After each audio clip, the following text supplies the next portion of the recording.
রাজীব, কি হয়েছে? না স্রোত না, তুমি কি শর্ত রাখছো মা? মা হিসেবে ছেলের কাছে এইটুকু চাইতে পারি না?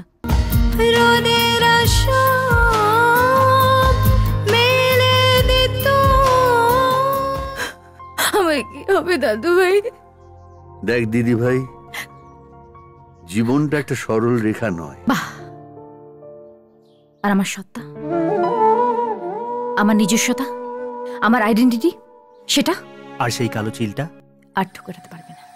किसी के दिल में है एक राज, गुनाहों से भरे है मन,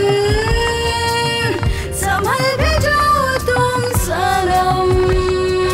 আপনার ডিনারের ইনভিটেশনটা অ্যাকসেপ্ট করেছিলাম, বিছানাটা হিসেবে ধরা ছিল না। স্টুপিড। আমার প্রজেক্টের খবর তুমি এখনো পাওনি। মাকে আমি ভালোবাসি, আর তোকেও। তোরা দুজনেই আমার কাছে অপরিহার্য। আমার মনে হচ্ছে একটা ঝড়ে পাক খাওয়া ডিঙির মতো সমুদ্রে তলিয়ে যাচ্ছে। কোনো সম্পর্কই শর্তের উপর দাঁড়িয়ে থাকতে পারে না।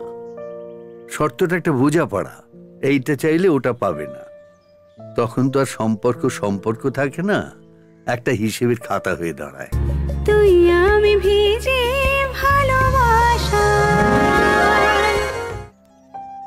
একেবারেই না, বরং জীবন এই হিসেবের ভারে মুখ থুবড়ে পড়তে পারে। সঙ্গে শুধু স্রোত আর ছলক ছলক শব্দ, শুধু বয়ে চলা